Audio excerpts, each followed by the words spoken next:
Muy buenos días, agradezco al comité organizador por la invitación.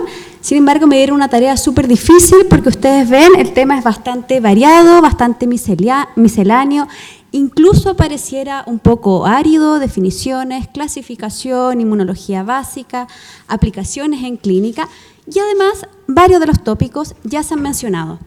Pero trataremos de hacer un recorrido por la historia y en esta historia vamos a ir colocando algunos conceptos de los que debiésemos tocar en esta exposición. No tengo conflictos de interés que declarar. Y bueno, la historia parte en el año 84 con la obtención del Premio Nobel de Medicina o de Fisiología por tres científicos, Herner, Köhler y Milstein, que obtuvieron, como cita la página del Nobel, esta distinción por la teoría concerniente a la especificidad en el desarrollo y control del sistema inmune y además por descubrir el principio de la producción de anticuerpos monoclonales.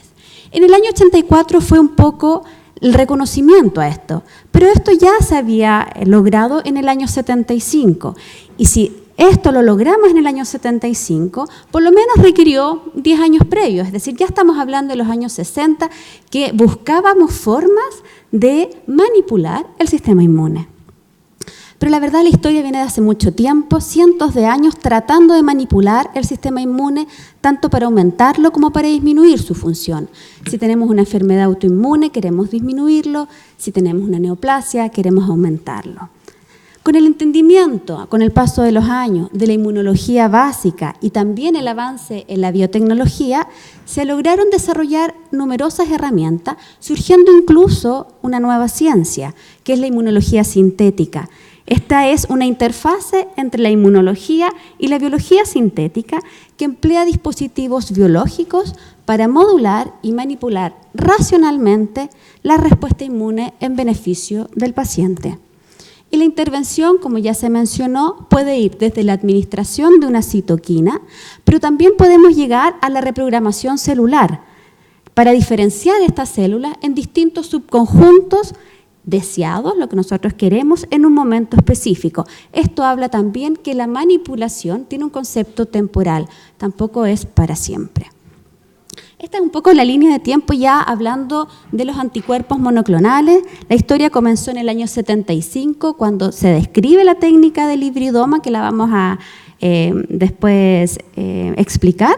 Ya en el año 84 se obtiene el Nobel, pero además ya en el 84 el Nobel llega siempre un poco más desfasado porque empezaron a aparecer los anticuerpos quiméricos, inicialmente eran solo de ratón, solo murino, nos dimos cuenta que habían problemas, empezaron a aparecer los quiméricos, en el año 85 unas nuevas técnicas de producción como la del fago, luego la FDA en el 86 aprueba el uso del primer anticuerpo monoclonal, pero ya en esa altura estábamos aprobando el murino y estábamos hablando de anticuerpos humanizados que empezaron a aparecer. Posteriormente, en el 94, las técnicas del ratón transgénico y en el 2002, la FDA aprueba el primer anticuerpo humano. Esa es más o menos desde ahí hacia adelante es la historia que más conocemos de un desarrollo exponencial de todas estas moléculas. Hasta el año 2017 habían 68 moléculas entre anticuerpos monoclonales, proteínas de fusiones y otros fragmentos que se estaban usando en la clínica. Pero hemos hablado siempre de la respuesta inmune, del sistema inmune, de la citoquina, pero no hemos conversado qué es esto. Bueno, el sistema inmune tiene la función de censar patógenos, censar una injuria, una inflamación, una alteración fisiológica de la célula y desarrollar una respuesta. ¿Cómo la desarrolla? Movilizándose, moviéndose a través del organismo, infiltrando tejidos, monitoreando los distintos tejidos, proliferando. ¿Y cuál es el tipo de respuesta que tenemos? La citotoxicidad, la fagocitosis, la producción de anticuerpos, la modificación local del microambiente, generación de citoquina y además movilización de los distintos componentes, reclutamiento de más células. Y una vez que la respuesta se ha obtenido, debemos restaurar a una respuesta normal. ¿Cómo hemos clasificado este sistema inmune didácticamente siempre como un sistema inmune innato y un sistema adaptativo. El innato es el de la respuesta rápida, es una respuesta no tan específica, un poco más estandarizada y como ustedes ven acá es un subconjunto mucho más diverso en relación a las células que están incluidas, ¿ya? Como las células dendríticas, los macrófagos, los natural killers, los neutrófilos, y también tiene componentes humorales como el complemento y las citoquinas. Mientras que la respuesta adaptativa está dada a las células, los linfocitos T, los B, los distintos subtipos y los anticuerpos. Sin embargo, esto que tenemos acá y que se ve tan ordenado y bastante simple, es un poco más complejo, ¿ya? Y cuando nosotros queremos ver cómo interactúan estas células, aparecen una cantidad de moléculas y una cantidad de interacciones, porque para despertar una respuesta inmune tenemos que estar seguros que es necesario despertarla, porque tiene muchos beneficios, pero también podría tener efectos adversos asociados. Cada una de estas moléculas y cada una de estas interacciones son posibles targets para una terapia biológica, ¿ya? Entonces tenemos targets celulares, de los cuales solo los voy a mencionar porque no es el foco del simposio, pero probablemente más adelante estaremos haciendo un simposio para hablar de esto, porque el desarrollo, sobre todo en oncología, es lo que se viene y es lo que se está usando. ¿Cuáles son las células que podemos manipular? Linfocitos T, natural killers, células dendríticas, linfocitos reguladores. Y si vemos acá, por ejemplo, específicamente, ¿qué podemos hacer en los linfocitos T? Tomar linfocitos que están infiltrando el tumor, exponerlos fuera del cuerpo, mejorar su respuesta y luego reintroducirlos. O alteración de los receptores, mediante ingeniería, mediante receptores genéticos o receptores que tengan multirecepción. Y finalmente tenemos también los targets humorales, y aquí entran las inmunoglobulinas. Las inmunoglobulinas son los anticuerpos, y los anticuerpos están formados por dos cadenas livianas, que son las más pequeñas, las más cortas en naranjo, y dos cadenas pesadas, que son las más largas y en más claro. Y ambas, tanto las cadenas livianas como pesadas, tienen regiones variables, que son las que tienen la B, y regiones constantes, la C. Las regiones de arriba son las regiones FAF, que son las que toman contacto con el antígeno, que son capaces de reconocerlo. Y la región FC, que es la que está más abajo, es la que va a efectuar o la que va a incitar la respuesta efectora, ¿ya? Una vez que obtengo, que caso, que marco el antígeno, tengo que generar otra respuesta. ¿Cómo funcionan estas inmunoglobulinas? Bueno, el linfocito B la secreta y tiene acciones, ya sea en forma directa, porque puede neutralizar un microorganismo e impedir que se una a un determinado receptor, puede unirse y luego otra célula, luego que está opsonizada, la célula con un receptor lo fagocita. Posteriormente también puede ocurrir que se active un mecanismo que es la citotoxicidad dependiente de anticuerpo, es decir, marco, opsonizo y viene otra célula que genera la citotoxicidad y muerte celular. Y por otro lado, tengo la capacidad de activar complemento. Y la activación de complemento va a determinar más fagocitosis o inflamación y también una destrucción directa del microorganismo. Entonces, ¿qué son los anticuerpos monoclonales?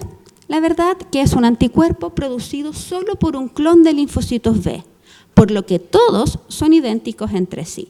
Y si se fijan en esta figura, es lo mismo que una inmunoglobulina normal. Ya vamos a ver las diferencias, pero tiene sus regiones variables, sus regiones constantes, es la misma composición. ¿Y cuál es el mecanismo de acción de los anticuerpos monoclonales? También bastante parecida, tienen esta capacidad de generar citotoxicidad, ya sea por el complemento o por células, pero también tienen capacidad de antagonizar, de bloquear, de unirse a ligandos, de unirse a receptores y así impedir la cascada intracelular o generar señalización intracelular. Entonces ya sabemos qué son, cuál es su estructura, pero la pregunta es ¿cómo las producimos? vamos a tomar células humanas y las vamos a tener produciendo anticuerpos. La verdad es que eso no se puede porque los ciclos del linfocito B son limitados y la producción sería escasa. Y ahí fue lo que nació en el año 75, lo que se describió como la técnica del hibridoma, que consiste en que un antígeno es introducido, inyectado en un mamífero, un ratón, un conejo, y este genera una respuesta inmunológica y luego se extrae las células esplénicas, ¿ya? Pero estas células esplénicas son fusionadas con células de mieloma y así están inmortalizadas, es decir, pueden perpetuarse y pueden producir mayor cantidad de anticuerpos. Luego, las células fusionadas son separadas, se realiza un screening y se ve la especificidad de cada una de las células y luego de cada uno de los anticuerpos, ¿ya? Y así fue como partió la historia de los anticuerpos monoclonales. Sin embargo, ¿cuál es el problema de esta técnica? Que es una técnica laboriosa, que hay inestabilidad genética y es de bajo rendimiento. Y esta técnica nos da como resultado solo un anticuerpo murino. ¿Qué quiere decir? Que las regiones variables, las regiones constantes, son de origen murino, son de ratón. ¿Y qué pasa con eso? Eso es muy inmunogénico. ¿Qué quiere decir? Que el cuerpo lo sensa como extraño y genera una respuesta para lo extraño, ¿cierto? Genera anticuerpos, que estos anticuerpos con la acumulación van a generar una reacción alérgica severa y además se puede producir anticuerpos neutralizantes que disminuyen también la función. Entonces uno empezó a pensar que debiésemos tener otro tipo de anticuerpos y así fue como nacieron los anticuerpos quiméricos, que significa que entre el 65 y el 75% de ese anticuerpo es humano, luego los humanizados, en que el 95% es humano y finalmente los completamente humanizados. Lógicamente, a medida que más humanizado es, menos respuesta inmunogénica provocan. Entonces, ¿cómo se producen estos anticuerpos humanizados? Bueno, ahí aparece el modelo del Xenomouse, que utiliza ratones transgénicos. En las células stem cells de ratón se necesitan 2 cepas. En una se inactivan los losis productores de anticuerpos murinos y en el otro se introducen levaduras que contienen las regiones variables de los anticuerpos humanos. Y tenemos un ratón que es capaz de producir anticuerpos de ratón y de anticuerpos humanos. Cuando ocurre el entrecruzamiento de ambas cepas, obtenemos el Xenomouse, que es capaz de producir solo regiones variables de humano. Y luego se aplica la técnica del hibridoma, es decir, se le inyecta un antígeno, el linfocito se extraen los esplenocitos, estos se mezclan con las células de mieloma y ocurre la fusión y finalmente anticuerpos completamente humanizados. Pero esto también era bastante engorroso, por lo cual buscaron fórmulas mucho más fáciles y esta es la técnica actualmente más utilizada que nos permite una producción masiva y además que nos permite seleccionar anticuerpos de alta afinidad. Se obtienen linfocitos de donantes, se extrae el RNA por convertasa reversa, tenemos DNA de las regiones variables y esta se inserta en un fago. El fago es un virus que afecta a bacterias y esto va a expresarse en la superficie del fago. El fago se va a unir a una placa que tiene distintos antígenos y los unidos son seleccionados, se estudia la especificidad y de luego se infecta la Escherichia coli y la Escherichia coli empieza a producir estas regiones variables de los anticuerpos humanos. ¿Pero qué viene al futuro? Ya tenemos anticuerpos humanos, tenemos una forma bastante buena de producir con anticuerpos bastante específicos. ¿Nos quedamos en esto? No, lo que ahora estamos tratando es de mejorar la eficacia de los anticuerpos y de crear nuevas proteínas. Entonces, ¿cómo logramos esto? Aumentar la eficacia es modificar el anticuerpo cambiando su glicosilación, incorporarle o citoquinas o sustancias tóxicas o radionucleótidos, ¿ya? O, por otro lado, crear, por ejemplo, un liposoma que en el interior contenga veneno y que esté cubierto por estas regiones y que puede ingresar mucho más fácil, por ejemplo, al tumor y secretar este tumor y liberar este veneno solo a nivel tumoral, o además generar distintos ya complejos enzimáticos que tengan también regiones variables y que pueda, por ejemplo, posteriormente unirse una prodroga y ser convertida a droga. Pero también tenemos derivaciones de anticuerpos. Por ejemplo, este es el anticuerpo normal y si ustedes ven acá, la región FC, la región constante, se mantuvo igual y solo se cambió el target de arriba, el receptor. Y estas son las proteínas de fusión. Pero luego tenemos proteínas que son biespecíficas, es decir, tienen dos targets, como los BITE, los DART y las STAND-UP, que lo que usan es unirse a dos targets, son solo regiones variables, sin la región que genera la respuesta celular. Y, por ejemplo, la STAND-UP tiene 4 sitios de unión, biespecífico, pero 4 sitios de unión. También tenemos nanocuerpos que se van a unir a la albúmina y van a tener una mayor llegada a los distintos tejidos. Además, son de más fácil y más barata producción, pero tienen una desventaja que la vida media es bastante cortita. Y luego tenemos distintos derivados de proteínas, como los DARPings, como los abímeros o los anticalinas. Por ejemplo, estos son derivados de las lipocalinas. Los abímeros son súper entretenidos porque, por ejemplo, tienen 4 sitios de unión, pero son diferentes entre ellos para un mismo target. Entonces, son el futuro. Son todos estudios que están ya corriendo y sobre todo aplicándose en lo que es oncología. Les quiero mostrar muy cortito cómo funcionan los BITE. Yo les dije que eran biespecíficos. Por ejemplo, acá en verde es la parte que va anti el receptor CD3 que está presente en los linfocitos T. Y por otro lado, cualquier otro target que acá lo hacen como alpha target. Y que esto está presente en la célula tumoral o en la célula que está produciendo la artritis. Y ocurre la fusión de ambos, ¿te fijas? Y así va a potenciar la capacidad citotóxica del linfocito T. ¿Cómo clasificamos los anticuerpos monoclonales? Bueno, siempre aprendimos que dependiendo de cómo terminaba, era cómo se llamaban. Entonces, por acá tenemos los que son 100% murinos que terminan en OMAP. Por ejemplo, el Catumaxomab. Los quiméricos en CIMAP, como el Infliximab. Los humanizados en ZUMAP. Omalizumab. Y los humanos, UMAP, como el adalimumab. Por ejemplo, esto lo vamos a ver más adelante, pero nos da mucha más información y se los voy a mostrar con un ejemplo. El rituximab lo vamos a dividir en sílabas. El RI es el nombre elegido por el fabricante y la nomenclatura tenía que decir que debería ser fácil, corto y que pudiese ser pronunciado en varios idiomas. El TU viene del target, ¿ya? En este caso, rituximab era tumoral. El CI es del origen, ¿ya? Quimérico, y MAP, que era monoclonal. Si lo vemos con el omalizumab, OMA es lo que eligió el fabricante, LI es porque el target es el sistema inmune, TU porque es humanizado y el MAP porque es monoclonal. Y esto es lo que nos va a explicar más o menos todos los que están ahora en el comercio. Sin embargo, el año 2017 la nomenclatura cambió. ¿Por qué? Porque elegir un prefijo corto, entendible en todos los idiomas era complejo, porque a veces se confundían los targets, si le pongo una A, si le pongo una U, era difícil.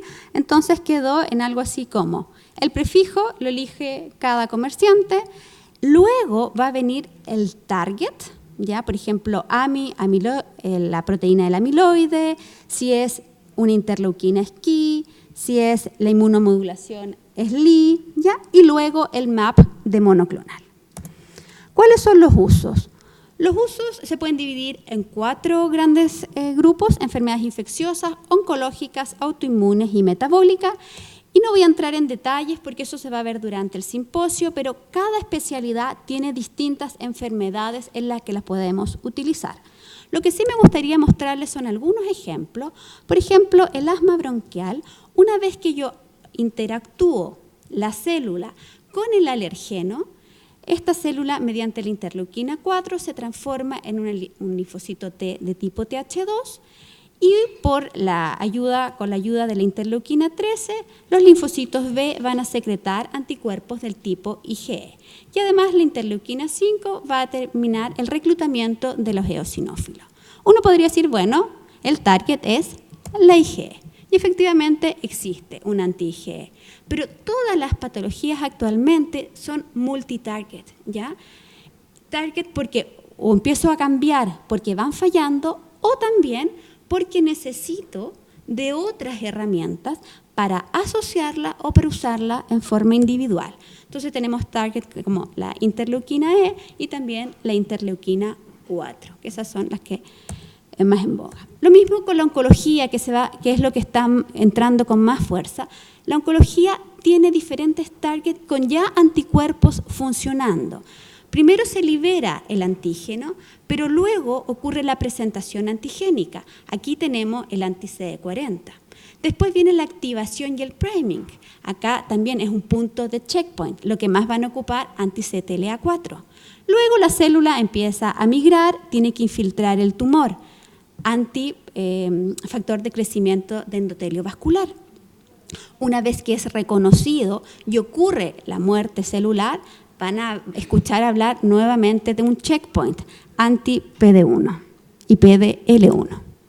Y ya algo más sencillo, el BRS y el palivizumab.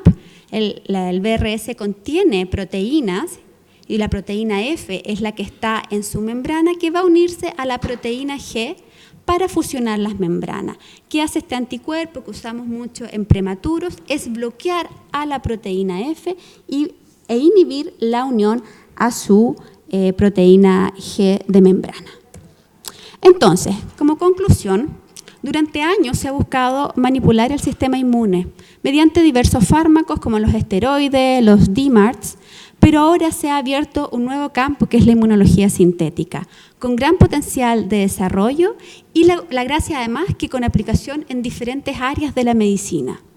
Los anticuerpos monoclonales han experimentado un gran cambio, han evolucionado desde aquellos 100% murinos a los completamente humanos y tenemos diferentes técnicas de producción. Y esto además ha permitido la creación de novedosas moléculas que probablemente estaremos pronto hablando de ellas. El desafío actual corresponde a la creación de moléculas de mayor efectividad, ojalá con baja o nula inmunogenicidad, con pocos efectos adversos, que sean de fácil producción, de bajo costo, con el único objetivo de mejorar y facilitar el acceso de estos fármacos a nuestros pacientes. Muchas gracias.